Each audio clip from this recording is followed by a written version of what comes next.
Little champions, I welcome you all to score 360 out of 360 in NEET Bio within 250 days. And today we are going to talk about vectors, that is cloning vectors. Now this is a very important topic, something that you cannot miss, and I think after this we do not have much portion left for this particular chapter. We have covered almost all the important topics. Yeah, chalo. So let's talk about it, but before that, what did we talk about? In the previous session, we spoke about the restriction enzymes, how they were named, and what was the actual working of restriction enzymes. And today, we are so in restriction enzymes, you're cutting the DNA, but where are you going to place it? In the vector. So we are going to talk about the vectors. Now the number of questions which came was 5 in the previous year. So 5 into 4, 20 marks for this particular chapter. Not a small number, not a small digit. You have to be really careful while studying this chapter.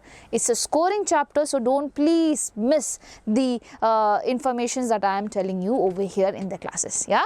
And I remember I gave my little chutkus a little homework. Let's see who all got it correct. So given below is a sample of a portion of a DNA strand giving the base sequence on the opposite strands. What is so special shown in it? So you have GAATTC over here in 5' to 3' direction. Then again you have GAATTC in this direction. So what is so very much important, what is so very much special in this particular thing that you see over here? Shall I say replication is completed? I would not be saying that. It's a very common thing. It's not that special, even though we can say yes, replication has been completed. But there has to be something unique over here. That's why they put down this question. Okay, and that unique thing is what? They are palindromic. Either way, if you see both of them, they are read in the same manner. GAATTC, GAATTC. From either side, if you read, they are sounding to be the same, which is why they are known as palindromic sequence, and this is what makes them really unique, even though I know this could be somewhere correct only. Okay, chalo, let's go on to today's topic, that is types of cloning vectors. So before going into this, I want to explain certain other things. So if I want to clone something into bacteria, if I want something to divide itself inside a bacteria, I'll be using a vector which could be either a bacteriophage or it can be a plasmid. Okay. Now for something else, for example, for plants, I would prefer a different vector. Who are vectors, children? Vectors are those things which would be transferring my gene of interest to another organism or another host body. For example, I have E. coli. Okay, for example, I have E. coli over here. I have made the C capital, so it will be wrong. Okay, this E. coli, and I have a bacteriophage. So you know what does this bacteriophage usually do? They basically have their genetic material. It goes and infects them and transfers the genetic material over here. Okay, now E. coli will also have its own genetic material. What will happen to this particular genetic material? It will also get incorporated there. They have all the machinery to incorporate their genetic material, and then they will use E. coli's machinery to basically replicate, to basically do all the things that they want. And we know about this feature, that they are basically transferring the genetic material and incorporating it there and making use of the E. coli's machinery to replicate and do everything. Can't we do the same? So we decided we will also do the same. So they have their DNA. Instead of that, why not put our gene of interest over here? Okay, so this is their DNA. In that DNA, I am putting my gene of interest over here. Okay, and now what I am doing, children? Now I am making this particular bacteriophage infect them. Now when it's infecting, obviously this is going to carry my gene of interest as well. Now the next step is what? Incorporation. So they will go and incorporate over there. So now they will incorporate their DNA along with my gene of interest over here. Don't you think my gene of interest will also get copied? Yes, my gene of interest. So the gene of interest, what will happen? Interest will also get copied. And this is how bacteriophage here, it is a vector. Why? Because it is helping me transfer my gene of interest over here. So I say that this is a vector. Okay, apart from that, for bacteria I can use plasmid also. You know plasmid is what, children? For example, they have E. coli, for example, they have their own chromosomal DNA, which is circular DNA. I have made linear one, but it is actually circular DNA. Okay, so apart from the chromosomal DNA, they also have certain extra chromosomal DNA that is chumma over there. It does not code for any proteins, they are just there. You call this as plasmid. So what can I do with this plasmid? I can take the plasmid out. Okay, I can take the plasmid out, and then, for example, I want to, anyways, this is a DNA, it will also replicate in there. So what do? I cut one portion of this particular DNA strand and I put my gene of interest, and then I put it back. This will replicate as a normal thing, as normally how plasmids were replicating, it will still replicate. So I'll get my copies, the gene of interest, I'll get my gene of interest copies over there as well. So that is also a way. So for in this, bacteria is acting as what? A host. This bacteria that you see, it is acting as a host, and over here this is the thing that is acting as a vector, or this is the thing that is acting as a vector. So for bacteria, I have bacteriophage as well as plasmids which can do my job. Okay, now the next type of vector that I have is for plants. For plants, I have a very important bacterium. Its name is Agrobacterium tumefaciens. Okay, what is its name? Its name is Agrobacterium tumefaciens. Now this is actually a very dangerous bacterium. But over here, okay, why do I call it dangerous? I'll tell you that first. So this is, suppose I'm making it indent because it is dangerous.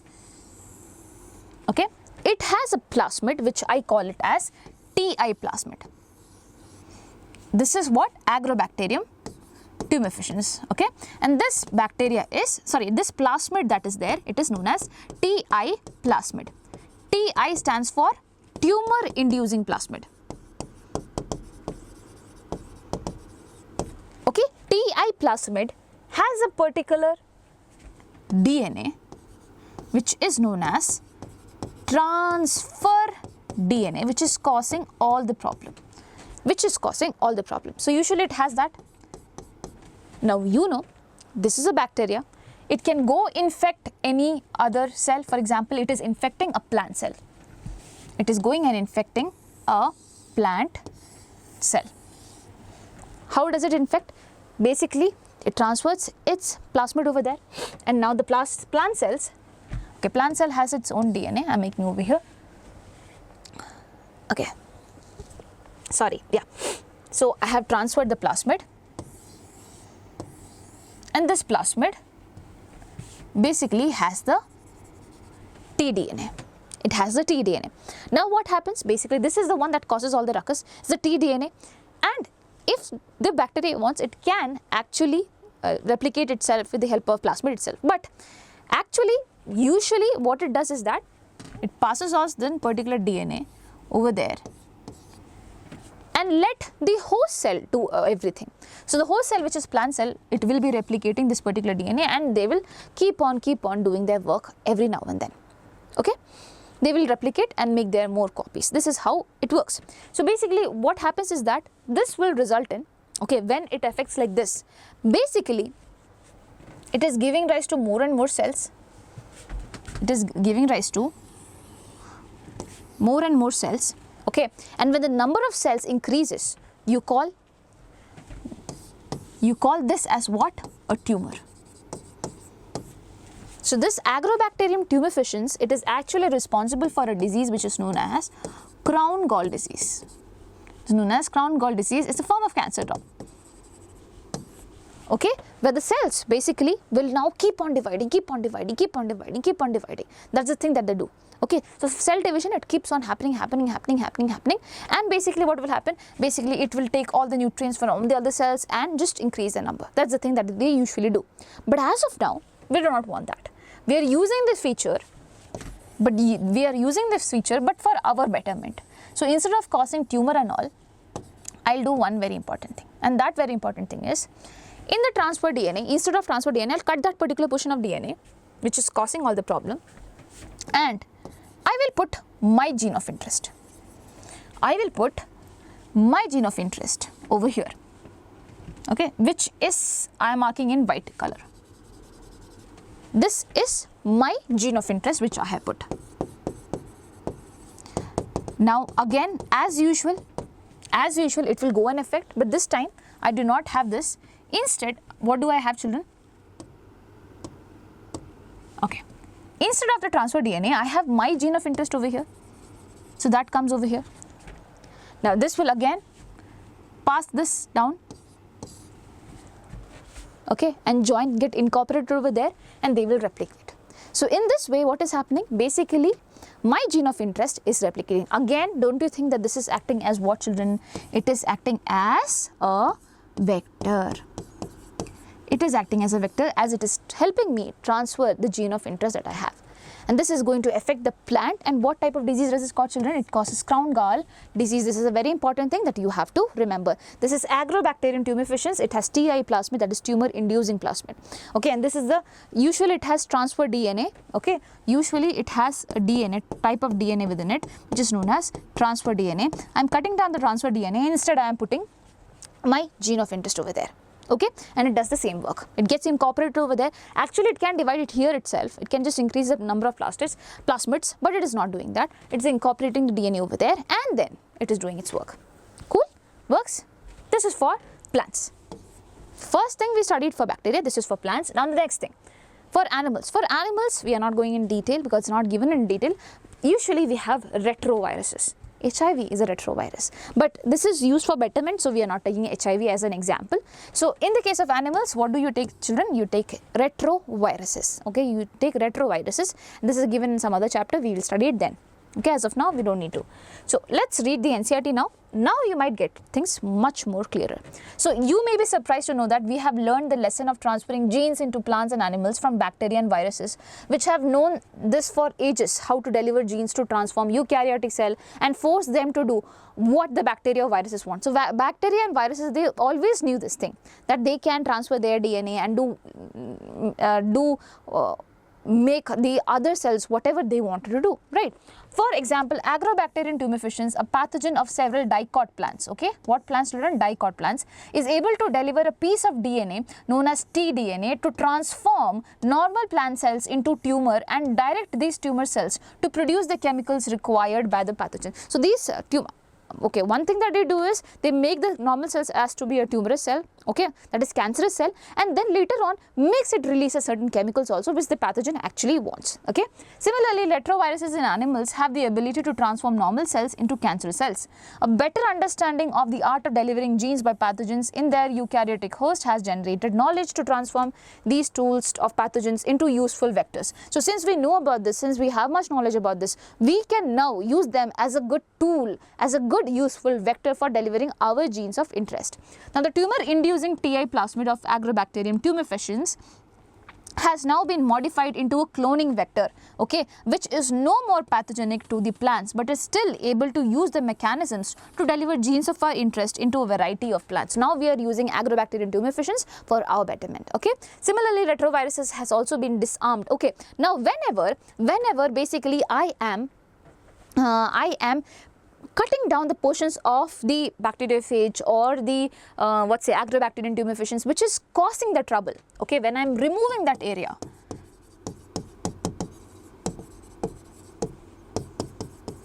removing that portion of DNA which is responsible for infections, I say that it has been, this particular organism has been disarmed.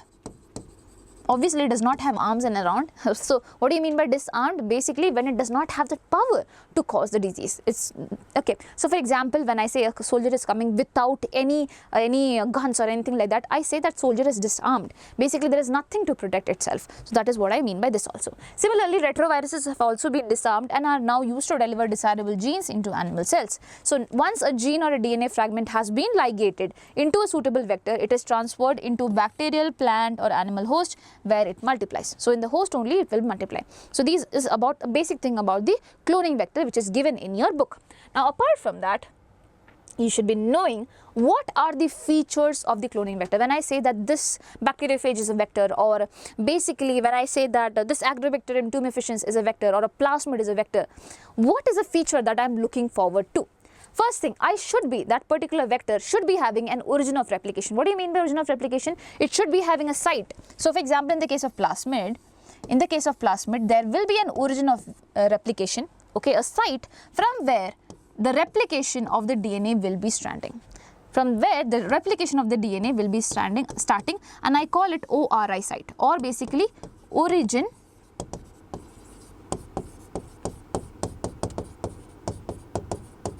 of replication.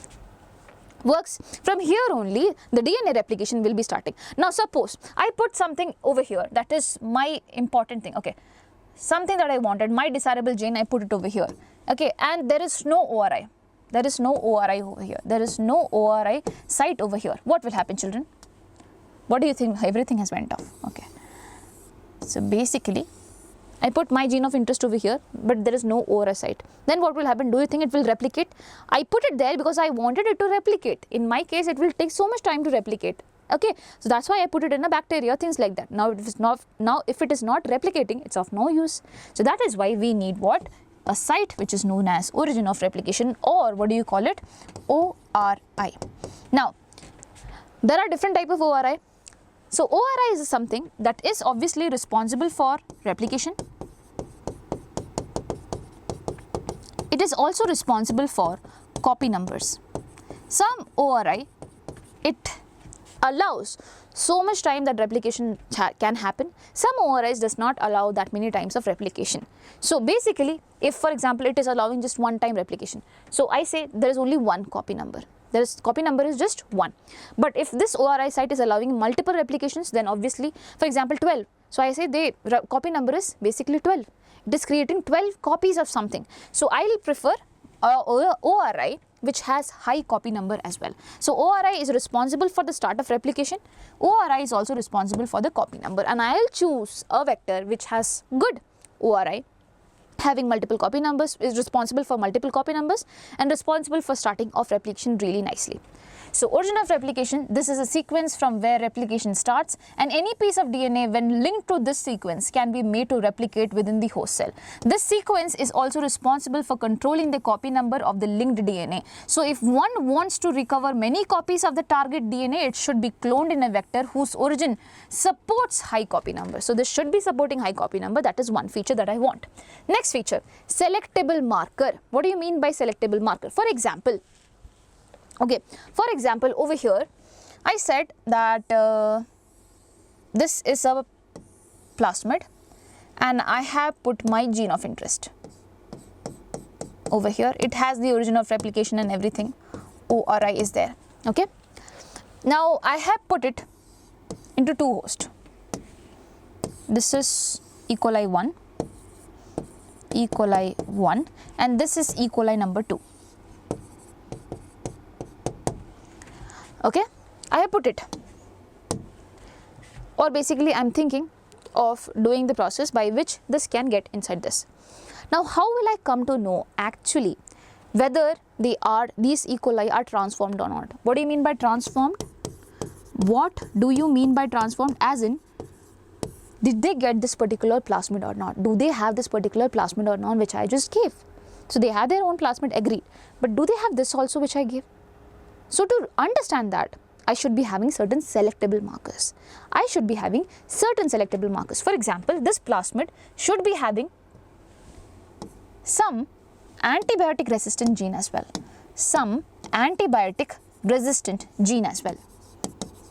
Antibiotic resistant gene. For example, there is an antibiotic which is known as ampicillin. Okay, what is it known as? Ampicillin.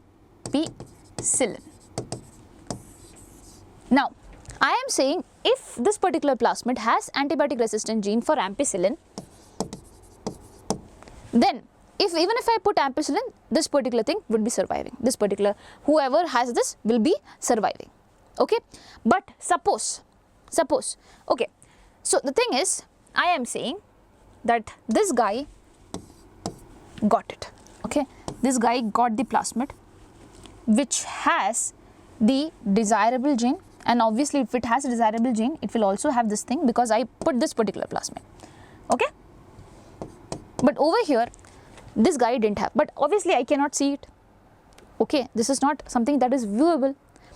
I will be only able to understand if I treat both of them if I treat both of them, this and this, in an ampicillin medium, now the one that survive will be known as transformed, and the one that does not survive will be known as non-transformed. So basically over here, if you see, this will be able to survive because it has this particular thing, ampicillin resistant gene. So over here, this will be selected with the help of this guy.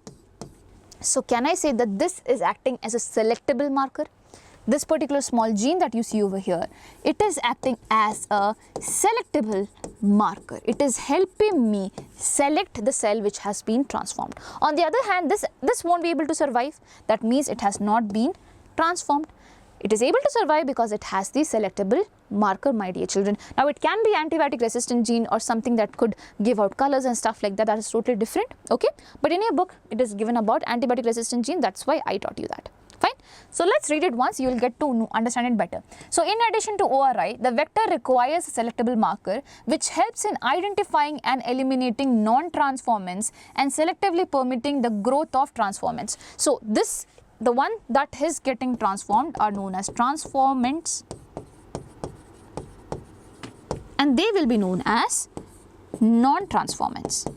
Suppose I treated it with them, I gave the plasmid, okay, but now I do not know which one has the plasmid, which one does not have the plasmid, and I let them grow in a bioreactor and things like that. I am utilizing my energy, my money, everything, but for waste, because these guys were not transformed at the initial stage. So if I have the selectable marker already, if this particular plasmid already has a gene like this, which is acting like a selectable marker, obviously that will be really good. So I would prefer a vector which has already a good selectable marker. Which already has a good selectable marker, my dear children. So transformation is a procedure through which a piece of DNA is introduced into the host bacterium. Normally the genes encoding resistance to antibiotics such as ampicillin, chloramphenicol, tetracycline or kanamycin, etc. are considered useful selectable markers for E. coli. The normal E. coli cells do not carry resistance against any of these antibiotics. So they will also have their own plastids, but they would not be having the resistant genes. Okay, so I am taking a vector which has it, so that any cell which has taken up the vector could show this up. Fine, I hope you get it. Please remember the name of the antibiotics. You have ampicillin, you have chloramphenicol, amphenicol. Okay, you have tetracycline, and you have kanamycin. Fine, these are the 4 things that you have. Works? So I have ORI, I need to have ORI, and I also need to have selectable marker. Now next thing that I have is for the cloning sites. What do I mean by cloning sites? Please not get confused over here. This is a very easy thing. Cloning sites, as in, you know, there is recognition sites for each enzyme. Okay, for example, again I am making a plasmid and I am saying that this is a recognition site. This particular thing is a recognition. This is where the cutting and everything has happened, and new particular gene of interest is coming and being put over here. So this recognition site only, where initially the enzyme came and cut and put the gene of interest, this is also going to act like a cloning site. This is also going to act like a cloning site. This is where the cloning has happened. This is where the things are going to, in every clone of this particular plasmid, you will be finding the gene of interest here itself. So this is a cloning site as well. In every clone you will be finding the site, the gene of interest site, that is over here. This is cloning site. Fine. Now we'll have a quick read and then only we'll go ahead for this. Now, in order to link the alien DNA, the vector needs to have very few, preferably single recognition sites for the commonly used restriction enzymes. So one statement that they have put forward is that, now when I'm choosing a plasmid or when I'm choosing a vector entirely, I should be choosing a vector that has just a single site for one particular restriction enzyme. For example, I have EcoR1. This is a restriction enzyme, okay, and this is the plasmid. This is the plasmid that I am having. Suppose the restriction site is over here. It is also over here, also over here, also over here. The EcoR1 will go act here, act here, act here and act here. In this case, what do you get at the end? You get fragments of this particular plasmid. You get fragments of this particular plasmid. Now can it act like a vector, children? No. So what do I need? The first condition that I need over here is what? First condition that I need over here is that there should be only one recognition site per restriction enzyme. So one restriction enzyme should have one recognition site. Next thing that I want is that basically if this is a plasmid again, I want restriction site for EcoR1, I want restriction site for BAM-H1, I want restriction site for SAL1, lot of things.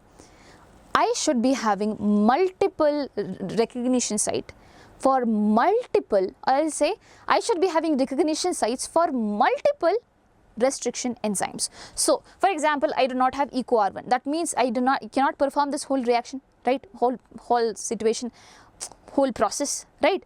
So that is a big problem.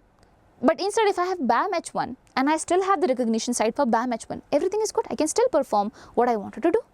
So basically the next thing that I want is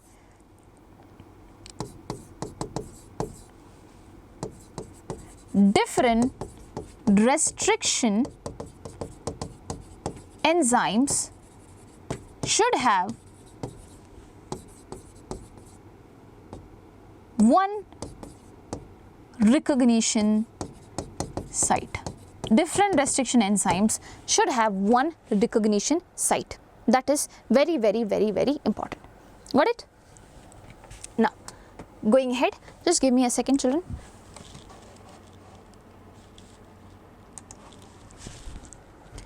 Yes. Okay. So, that was something that I was saying. Now, over here,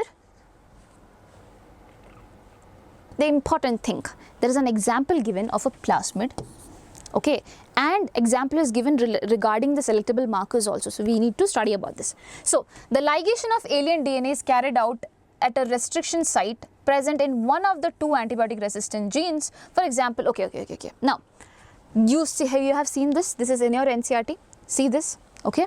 I'm going to make the exact copy over here and I'm going to tell you something. So this is the plasmid that we are having, and this plasmid, children, has two sites, okay, two sites for antibiotic resistance, this and this, okay. This site that you see over here, which I am marking in yellow, it is ampicillin resistant gene. Now this site that you see over here, which I am marking in blue, this is another antibiotic, that is tetracycline resistant gene, okay. And obviously this is a plasmid, so it should be having an ORI site, so it is having an ORI site. Apart from that, it is also having an ROP site. ROP is a protein that is required for replication.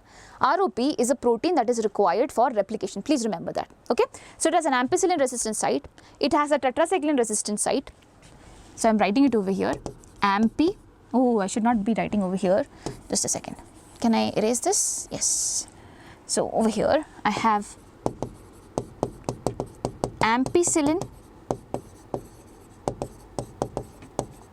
resistant site, and then I have tetracycline resistant site over there. Cool. This is origin of replication, this is ROP. Now the next thing that I have is, I have few recognition sites as well. Recognition sites as well for restriction enzymes. So on this particular gene only, which is responsible for the formation of tetracycline resistant proteins or whatever thing is there, on this particular thing I have my recognition site for BAM-H1. This is an enzyme, you have to remember the name, BAM-H1. Over here next to it I have one more site for SAL1. What is it? SAL1, my dear children. This is next thing that I have. 1, please do not write like this, just write 1. This is also normal 1, Roman letter 1, okay. This is another restriction enzyme. Similarly, on ampicillin resistant gene also, I have two recognition sites. One is PSU1, okay, one is PVU1, not PSU, PVU, okay, one is PVU1 and the other one is PST1, and then I have PSV1. These are all this PVU1 and PST1. These are the restriction enzyme sites. So these enzymes come and cut over here. This enzyme comes and cut over here. If it is provided, if the enzymes are provided, then only they will be doing all this thing. Okay. Now apart from that, it also have other recognition sites also. Other recognition sites is also over here. So you have over here what, children? There is a site for eco R1. There is a site for eco R1 over here. Okay. Apart from that, there is a site for Hind. There is a site for Hind3. Okay. Apart from that, there is one more site for CLA1 or 2? 1. Yeah. CLA1. So how many recognition sites are there? 1, 2, 3, 4, 5, 6, 7 recognition sites are there. One more recognition site is there, PVU1, PU2. Over here, you have PVU2. Okay, we have PVU2 over here. PVU1 was here, PVU2 was here in this particular portion. That is the protein that codes for replication. Okay, it is very much important for initiation of replication. Now, how many one? You have 8 of them. How can you remember? Listen, starting from this side, PST1, then you have PVU1. Okay, again I am writing like this 1, 1, 1. Okay, 1, 1, and then you have eco R1. Eco R1 to easy, no? Eco R1. Everyone is ending with 1, 1, 1, 1 over here. Okay, eco R1, and then CLA1. And now comes the difference. Now you have Hind. You have Hind3, children. Hind3, that is different. Okay, then again you have 1, 1, BAM H1. Then you have again SLA1, SLA1. Okay, then you have again PVU2. So these guys are the exceptions that you have from 1. Okay, but still you have all of them. Now suppose, okay, suppose I am giving this particular enzyme, that is PVU1. I am taking this enzyme and making it act on this. Obviously it will cleave over here. Obviously it will cleave over here. If it is cleaving over here at this particular portion, then this particular plasmid, which was usually resistant to ampicillin, will it now be resistant to ampicillin, children? Will it now be resistant to ampicillin? No, it would not be resistant. Similarly, if I take this, if I say that if I provide BMH1 restriction enzyme over here, obviously it will make a cut over here. Do you think that then this particular plasmid will be resistant to tetracycline? It would not be resistant to tetracycline. And this is how and the name of this particular plasmid is PBR322. Okay, what do you have? PBR322. This is based on the person who recognized it first. Okay, so this is PBR322 vector that I am talking about. It's a very famous vector that we have. Now, the working of it was measured. How, children? I'll read it out and then explain you. So, for example, you can ligate a foreign DNA at BAMH1 site of tetracycline resistance gene in the vector PBR322. The recombinant plasmids will lose tetracycline resistance due to insertion of foreign DNA, but can still be selected out from non-recombinant ones by plating the transformants on tetracycline containing medium. What are you doing, children? Basically, I have this thing, okay, and now in the BAMH1 site, I am putting my gene of interest. Over here, this was used, and basically here I am putting my gene of interest. And now when I am putting my gene of interest, do you think it can still show tetracycline resistance? No, it would not be showing tetracycline resistance because I have replaced the gene. Obviously it won't be showing tetracycline resistance, but still it is resistant to what? Ampicillin. Still it is resistant to ampicillin. Now let's see how can we differentiate them out. So over here I have the plasmid that just has the ampicillin resistant gene. Okay, and then I have the host cell. Okay, so one condition can be that this particular thing is there, okay, where it is ampicillin resistant but it is not tetracycline resistant. Then there can be a condition where again, okay, I should be using the same color, just a second. Okay, this is the next condition that we are having. Basically,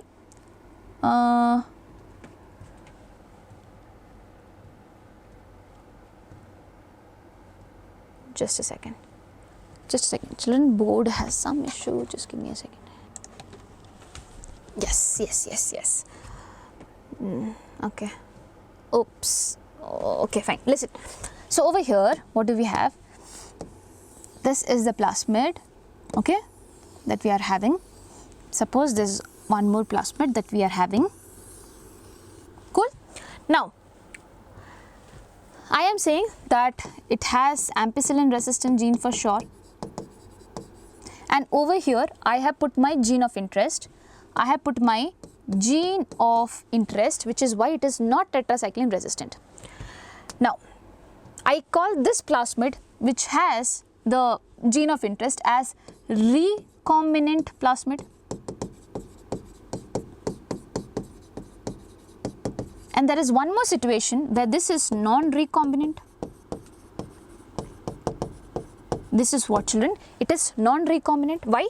Because there is ampicillin resistant gene, but I was not able to successfully put my gene of interest, which is why it is tetracycline resistant as well as ampicillin resistant. So this can also happen. Why? Because you know, when restriction enzymes cut them, so they have sticky ends, and these sticky ends, since it is circular, it goes and comes together. Okay, so it does not allow the space for the gene of interest to come and attach. Sometimes that could also happen. So this is a non-recombinant one, and this is the recombinant plasmid. Now, how can you identify which one is recombinant, which one is not? Suppose you have three situations as well. This is the E. coli 1, this is E. coli 2, and this is E. coli 3 that I have over here. Okay. Now, suppose this have this particular plasmid, if I am saying plastid, please forgive me, which has the gene of interest, okay, and also the ampicillin resistant gene. But tetracycline resistant is not tetracycline resistant. Okay. Next thing that I do is, second situation can be this, where this is the plasmid. I have the ampicillin resistant gene, but I do not have, okay, and I have the tetracycline resistant gene as well. Okay. Now there could be a E. coli which does not have any plasmid over here. So if I want to understand whether which of these E. coli is actually transformed, I am not saying whether it has gene of interest or not. I just want to check whether it is transformed or not. I just want to check if it is transformed or not. That is my question. So for that, what will I do? I will actually treat it with ampicillin. Now, who all will be having ampicillin? This guy has ampicillin, this will be the surviving. This guy has ampicillin, this will also be surviving. This guy which is not having ampicillin resistant gene in its own self, this would not be surviving. So now I have chest number 1 and chest number 2. Okay, this I have chest number 1 and chest number 2. When I treated with the ampicillin, I got them. Okay. Now, next thing that I will do is, I want to find which one has the recombinant plasmid.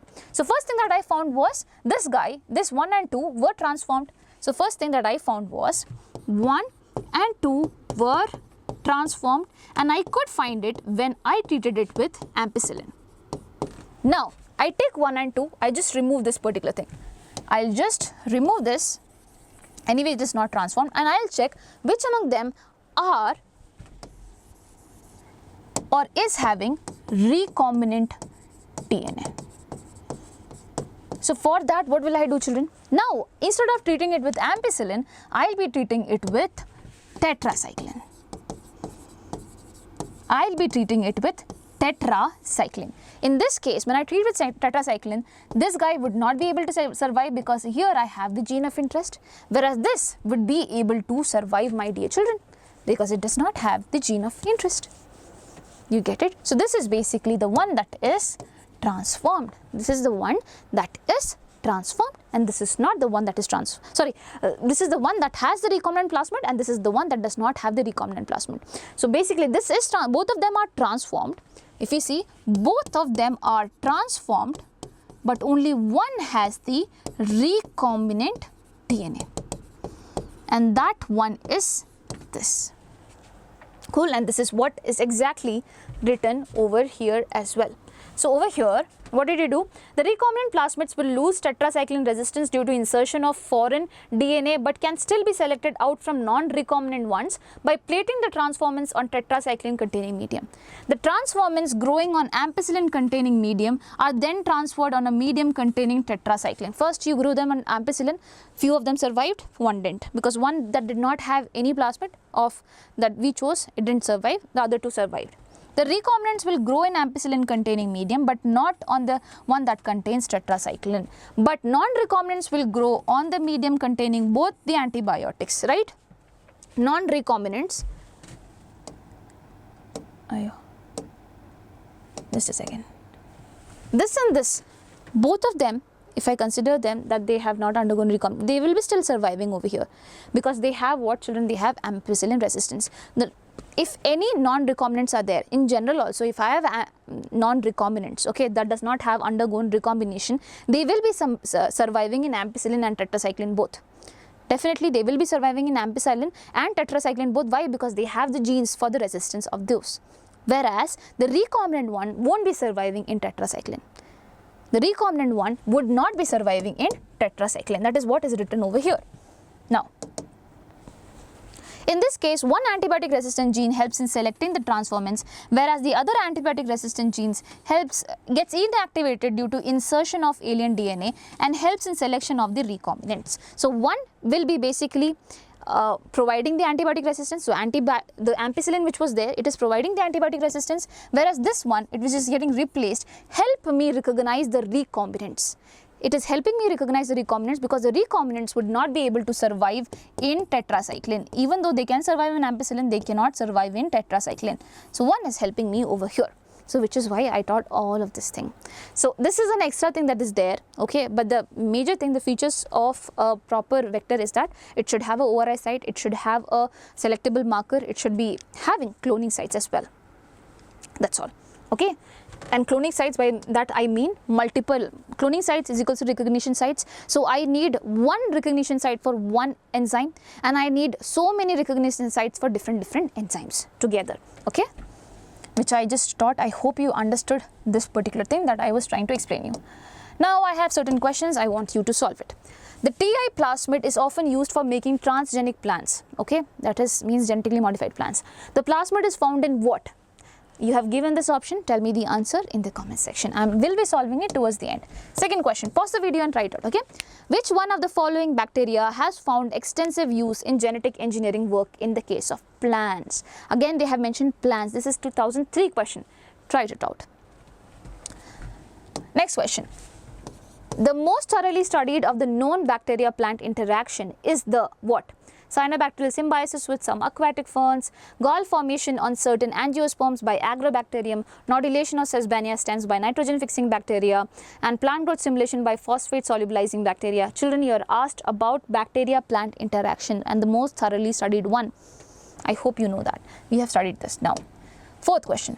Which vector can clone only a small fragment of DNA? I forgot to tell that. Okay, so basically there are two more different type of vectors. You have BAC and YAC. Okay, BAC is bacterial artificial chromosome. Artificial chromosome. And this is yeast artificial chromosome. Basically, what are they going to do, children? Bacterial artificial chromosome, this is a plasmid that is artificially made, okay, it is not a naturally occurring one. Over here in this particular plasmid, you can include large sized DNA, gene of interest. You can include large sized gene of interest and then you can put it in a bacteria. So the use of them is they carry large sequence, that is gene of interest. That is a unique thing about BAC and YAC. And BAC and YAC were used in Human Genome Project. You remember Human Genome Project that we studied? So in the case of Human Genome Project, they were using BAC and YAC. Okay, now which vector can clone only a small fragment of DNA? Bacterial artificial chromosome, yeast artificial chromosome, plasmid or cosmid? You can tell. So cosmid we have not studied, but still you can tell the answer. I've given you more than one clue. Now, next thing. The fifth one. The given figure is the diagrammatic representation of E. coli vector, this. Which one of the following options correctly identifies its certain components? ORI stands for original restriction enzyme, ROP stands for reduced osmotic pressure, HIND3 and EcoR1 selectable markers, ampicillin resistance, tetracycline resistance, antibiotic resistant gene, which is the correct answer. Now that is also very easy. If you're done with that, solve the answers with me. Over here, TI plasmid is often used for making transgenic plants. The plasmid is found in Agrobacterium tumefaciens. We studied, no, it has TI plasmid has the transfer DNA, so this becomes correct. This is the correct answer. Okay, next, which one of the following bacteria has found extensive use in genetic engineering work in plants? In plants again, Agrobacterium tumefaciens. This was the thing that was affecting the dicot plants, children, and it was causing what? Crown gall disease. Okay, now the most thoroughly studied of the known bacterial plant interaction is again the gall formation on certain angiosperms by Agrobacterium. This was studied. So see, 3 consecutive questions, you get it, and this was repeated in the same year as well. Now, which vector can clone only a small fragment of DNA? So BAC and YAC, as I said, they include large fragments of DNA. But if you talk about plasmids, they have shorter fragments of DNA being incorporated into it. Cosmid has almost 45 kilobase pairs DNA that can be, so it is a bit more higher than this, okay, and these guys are really high. They carry more very big fragments.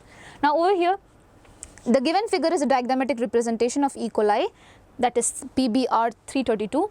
Now with 322, which of the following options correctly identifies its certain components? So ORI stands for original restriction enzyme, no children. ORI stands for origin of replication. ROP, it's a protein that is needed for replication. Now HIND3 and EcoR1 are selectable markers? No, they cannot be selectable markers. What acts as selectable markers? They are restriction enzymes. What acts as selectable markers? The antibiotic resistant genes and things like that. So AMPR and tetracycline R, they are basically acting as the antibiotic resistant genes. Okay, that is exactly correct. Got it? I hope you are happy while solving the questions at least. So are you ready for the homework that I'm going to give you today? Let's see what's up with the homework. So commonly used vectors for human genome sequencing are what? So human genome sequencing, which is a very big part of Human Genome Project. That is the question. You have tDNA, you have BAC and YAC, and you have expression vectors, you have DNA cloning vectors. Which is the correct answer for this particular question? Yes, try to find out. This is your homework. Cool? Chalo. So that's all. I hope that you understood this particular topic. If you have not, please feel very free to ask me any sort of doubts in the comment section. Okay, and if you're liking the video, do not forget to subscribe to our channel and also like this little video of mine. Yeah, so bye bye children, take care, bye bye.